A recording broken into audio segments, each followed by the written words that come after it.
A Marine is characterized as one who possesses the highest of military virtues. He obeys all orders, respects his seniors, and strives constantly to be the very best at everything he does. Discipline and spirit are the hallmarks of a Marine. You too can become a Marine if you develop discipline and spirit. We will give every effort to train you, even after some of you have given up on yourself. You're listening to Two Marines, One Mic. What's up, everybody? Welcome back to another episode of Two Marines, One Mic. As always, I'm Phil. And this is Wade. And Wade's a creepy ghost today. And we're your hosts. What? Bow, bow, bow, bow. Oh, fucking good, man. We're halfway through March, and this year's been freaking awesome. I guess we'll start, thank everybody for all your concern and thoughts and prayers for me and my family specifically. That's been really cool. Mom's good. She's out of the hospital. She's home. She's hanging out. Scary as shit for a little bit there. Mm-hmm. And we're all good, though. So thank you, everyone. Seriously. Really appreciate that. That's super cool. How many people reach out and make sure that people I don't even know, which is even freaking cooler. People care. Yeah. Which is, I find that weird. Because I feel like most people don't give them a flying fuck. I think it's important to believe in humanity. Yeah, so why don't we expand on that? Because I always talk about, like Simon Sinek talks about, like believing in people, and I'm finding more often than not that I just sometimes can't fucking stand people. Yeah. I'm still sick. Is that like fair though? Is it fair that sometimes I just want to reach across the table and throat fuck somebody? I think you do more than I do, but we're all different. Yeah, but why? Why? Because I really believe. I think what pisses me off is that, like, I think you need to work on patience. Oh, you're not wrong. I'm an instant gratification kind of guy, Mm-hmm. and it's starting to get the best of me, like big time in a couple arenas. So, all right, we could work on that. We could talk about patience and have a little patience. But like active patience, right? Like, I don't sit still, man. I won't do it. I won't fucking sit still. Well, it's tough because not everyone operates at the same pace that, we're frustrated with the marketing company. We want to see results right away. Yeah, well, and not even right away. Even when we opened the bank account for the Patriot Sports Nutrition, shameless plug, she's like, "What are your annual sales goals?" And we told her, and she about fell out of her chair. Yeah, I'm still butthurt about that, but we got time. Might have been a little aggressive for year one, but But fuck, what do we need? One good month? Shit. Need something. That's that's realistic shit right there. So guys, if you haven't tried Patriot Sports Nutrition AT4 or Lean 22 or Amino Ammo, make sure you get your fucking hands on a sample pack, man. It's easy. Yeah, because otherwise the podcast's gonna go away. Yeah, otherwise the podcast's gonna go away. Be broke. Oh. No, but in all honesty, I think that for what we're actually doing, surviving. No, we're moving. We're moving, and I think most importantly, not to go down the rabbit hole of talking about the products. They're good. They're really good, and people like them. Yeah, but I think what you're talking about is our expectations. Yeah. Being realistic. That's society, though. I'm reading The Compound Effect right now. Really, really good book. All right. We're practicing patience. And I can't scream across the house right now. So. Yeah, The Compound Effect talks about just, things take time. But we're in a society where we want everything super fast. Rapid weight loss. On my cell phone. Rapid weight loss, instantaneous wealth. You go on YouTube to watch the inspirational videos, and they're all got these little commercials on, how to get wealthy in 20 days or 90 days. It just doesn't happen like that. It takes time. It takes time to get in ridiculously great shape. It takes time to make a lot of money, unless you win the lotto. And that's we launched these challenges at the gym, and people are like, well, I have that one friend that eats cheeseburgers and French fries every day, and she's super skinny. That's true, and we all have a friend that's probably like ridiculously wealthy that didn't work that hard, but those are outliers, and those are not the other 99.9%. So you have to be willing to put in the work, man, and have some patience, some active patience, as Phil calls it. Yeah, I don't actively be patient. It's not just putting in the work, though, right? It's dealing with all of the things that come along with failing miserably at any given point, right? I mean, I got shit sneaking up on me now from years ago, like bad decisions that I made years ago financially that I was not expecting. Like, I was out of the woods for 6 months, and now, like, we're back. Hello. Hey, you know what? I've had 4 people this morning. It's Sunday morning. I've had 4 people reach out to me that, like, I confide in and I talk to, and I feel, don't stop what you're doing. Everything will fix itself. Like, obviously, checks aren't going to fucking come in the mail if I'm not working, but everything will be fine. Keep doing what you're doing. You're doing fucking awesome shit. Like, do not stop. Yeah, we just watched the videos from the American Heritage speech, and it's like we're sitting there talking about, being comfortable, being uncomfortable, which we talk about on the podcast. Dude, you fucking crushed that fucking talk.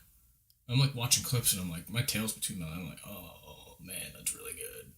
It's funny, I watch it, and I feel the same about you. So I guess we're just our own worst critics. And that's another thing, right? Not just be willing to fail, not be willing to put the work in, not develop a relentless state of mind, as our good friend Kevin Armentrout likes to say. But nothing that you put out is ever going to be perfect, especially when we're talking about content and things like that. Like, it will be impactful even if you fucking hate it. That's one of the awesome points that I think I made there, and it's like, no matter how far up or down any scale that you go, like, your experience can benefit somebody else. Like, someone's going through what you're dealing with, or somebody is about to or going to later in your life go through whatever you're fucking dealing with right now. And it's so important to share that with other people, because that's how we grow, and that's how we learn, by other people's failures, other people's mistakes, other people's successes, somebody else's experiences, right? And I took Matt and John, two of the trainers that work for me, to lunch on Thursday, when I finally broke down and went and got a fucking antibiotic because I'm sick of being sick. Yeah, you've been sick for like 3 fucking weeks, man. It's ridiculous. And I asked them, big part of like what we're talking about when we have staff meetings is putting yourself out there and being vulnerable on social media and shooting videos. And they were both candid and transparent in the sense that they're like, I know, I don't like being on camera. I don't like shooting videos of myself. I was like, yeah, I still watch and cringe even to this day, even recording this. I'm looking at cameras now, where we used to just do the audio, but it's unnerving, but you have to be willing to stick it out there in order to get it chopped off. Wait, so what's the breaking off point? Because I feel like I've almost been there like a few times in the past year where I'm just like, fuck this. I mean, it helps. Like, I read the book on Zappos and how they almost went like bankrupt several times, and they were like close to not being what they are today. And they took risks, they failed. They took some more risks, they failed, but they believed in ultimately what they were doing and stayed the course. Dude, Netflix has a similar story, man. Netflix was very close to not being a thing. And I guess the story kind of goes like, they pitched this idea to Blockbuster, and Blockbuster was like, you're out of your damn mind. People love to come and rent movies at our store, and it's a family environment and all this other bullshit. And Netflix was like, yeah, we're gonna go ahead and take that from you. And they did. But after they failed miserably, and I guess there was an interview with one of the executives at Netflix that talked about the only reason that Netflix was successful is because they took as many risks and made as many mistakes as they possibly could, like actively trying to fail so that they could win faster. Yep. Right? The faster you fail, the more often you make mistakes in the very beginning, the quicker you're going to learn and the quicker you're going to become or get to a level that you want to be. And that's what we're doing. But I feel like we're doing pretty damn well. I don't think we've made too many dire mistakes just yet, as far as... No, I feel like the real storm hasn't even hit us. Yeah. Yeah. I mean, we're, financially, if the ships are burned. Oh, yeah, but on both ends. But thank you, stock market, for being healthy when I unloaded some stuff. Hey, if you got a Roomba, you're supporting fucking Patriot Sports Nutrition right now. Timing is excellence. Or if you have a military-grade robotic made by a robot. There you go. Hey, thank you. Thank you. Military, Marines, Navy, DOD, DOJ, DOC, all these other acronyms that we got. But find a way to make it happen, right? Be patient, but also be consistent and active and aggressive and fierce, and don't let anybody tell you to fucking stop what you're doing. Yeah, especially if you're doing something that is outside the box, people are not going to be like we just watched the clips of Speaking in American Heritage. It's like, people are going to tell you to get an education and go to college, and that's really sound advice. Sure. But typically those that want to do something on a huge, powerful scale, like a Steve Jobs, did he go to college? I mean, he tried it. Did Bill Gates go to college? Tried it too. Did Thomas Edison go to college? I don't know. That's a Negahachi Liberace. That's a negative? I don't know. Fact check I didn't know that. But I mean, there's definitely like some sort of direct correlation there. But there are plenty of people that have gone to college that are successful. But sure. I think that most of them wouldn't attribute their success unless they're in like some sort of executive seat working under somebody else. I heard the quote the other day, like something like formal education and then like educating yourself.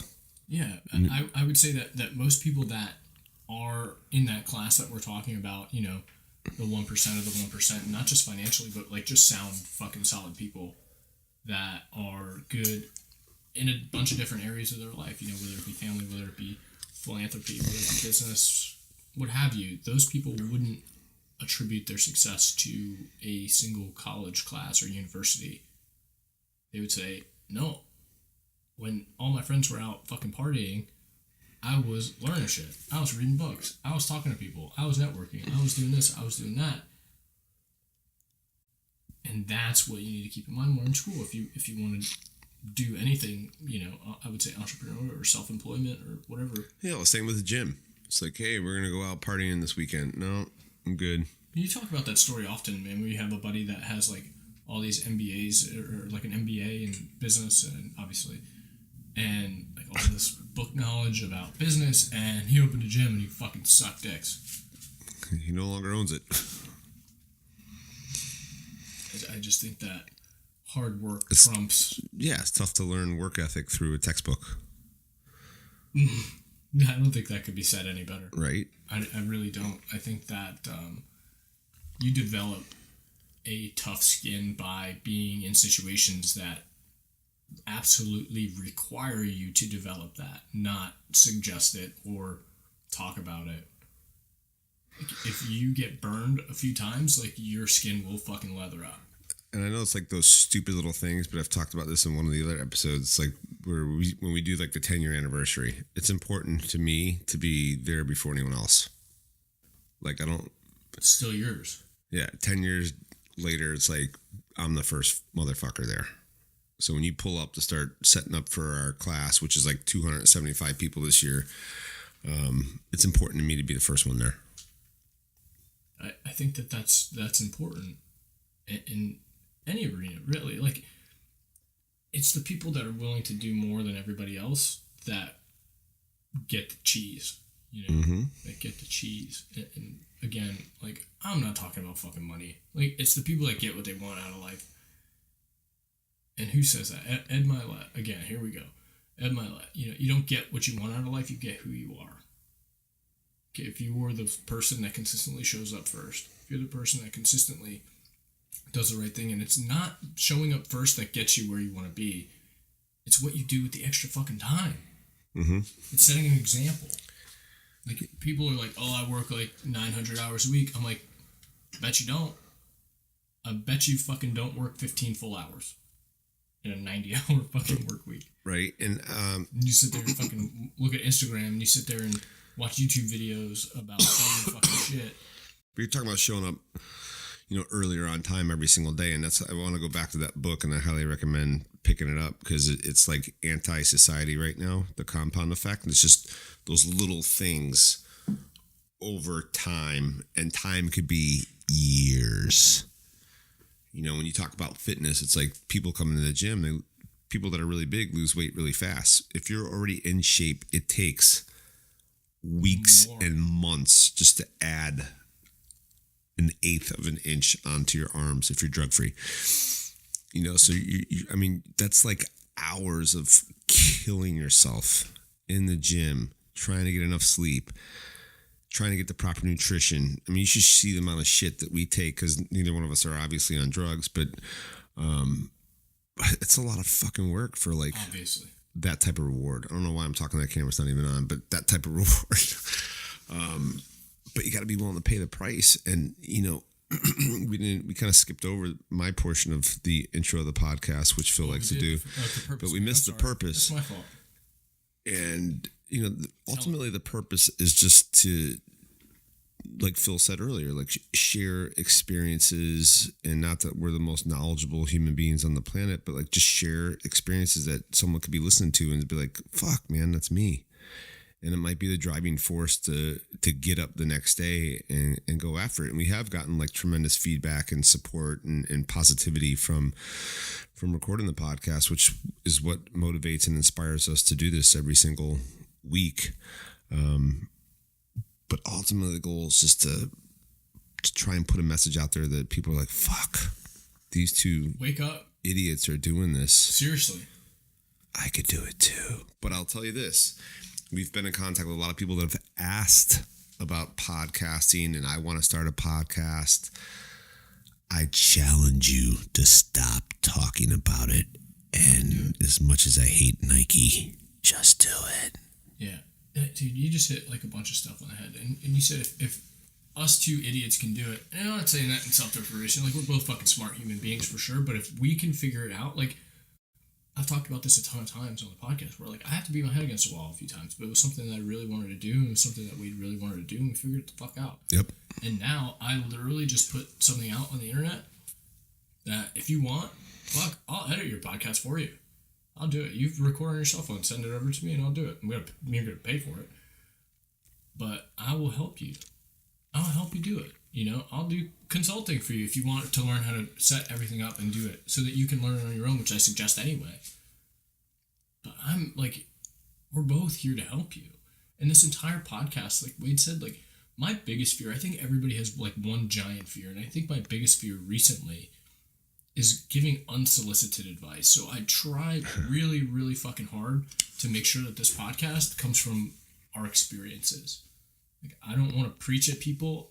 I just want to tell you what woke me the fuck up, and Wade wants to tell you what woke him the fuck up. AT4. AT fucking 4. And why we're doing what we're doing, and how we're doing what we're doing, and our journey along the way. Like that is the purpose behind the purpose of the podcast, right? To well share said. Our experiences that we learned, that, in the Marine Corps, out of the Marine Corps, that can ultimately benefit somebody else, right? Because we talk about that. Any experience that you have, when you talk about it, benefits somebody else. Mm-hmm. We know it right now or not.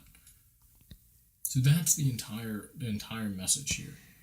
Is get a move on. Do some cool shit. Yeah, and that being said, I want to, since it is March, Oh, I'm here to talk about the Marine Corps. Yeah. Yeah. What is it? It's March 19th, open registration for the 26.2 Marine Corps Marathon. Ooh. October 27th in Washington, D.C. We're planning on So being if you there. want to step out of your comfort zone and live by some big, hairy, audacious goals, then jump right out and shout Marine Corps and join us this October in Washington, D.C. Because you could go ahead and tell all the one-legged humans and no-legged humans that you can't run 26.2 miles as they run it as double amputees. Yeah, dude.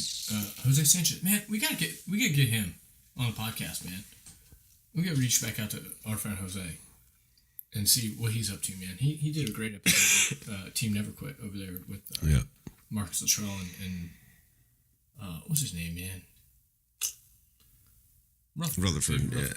We have some guests. So, speaking of up and coming guests, we're hoping for Lisa Leslie, 2-time WNBA champ, Olympic gold medalist. She's local here in Boca Raton, Florida. So, I started my jab with her, sent her a message, did not hear back. But, and that's the other thing. It's like, I give Alan and Kid Never Quit, Kevin, a lot of credit because we shared with them some names that we thought would be good podcast guests, and they acted on it, and they gave us names and we acted on it, which is what gave us Anthony Trucks. But they gave us the contact and we took action because there's plenty of people that we've given a lot of information to regarding podcasting guests, and they don't care. Can't even make the phone call. That's okay. Take action. We gotta set up a time with Anthony. Anthony wants us to come on his podcast, though, yeah? Yes. Cool. Yeah, we kind of spaced on it. It's been a different week. He was just out recording. I saw on Instagram. He was out doing American Ninja Warrior. In California. California. I want to watch that. I think that would be really cool to watch him do that. Chris Rudin. I want to get him back because he's experimenting with his robotic hand. I don't know if you've seen his Instagram, but he's like chopping garlic. He's like just smashing the shit out of his stove. It's hysterical. But I was like, dude, you gotta give that cutting board a break, man. You'll get it one day. Yeah, he's cracking eggs, dude. It's funny. I love Chris Rudin. If you don't follow Chris Rudin on Instagram, make sure you go check him out at Chris Rudin. And what else, man? Final thoughts. What, can we sum this podcast Just take action, man. I don't even know how we started, but take action. Yeah, you're gonna go through some shit.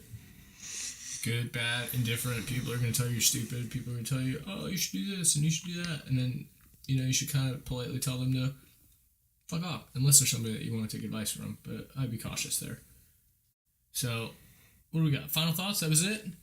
We got a mission of the day. Take action, man. Can we do a mission of the day? Mission of the day is I think 100% I've been reading a lot recently. Again. Take it.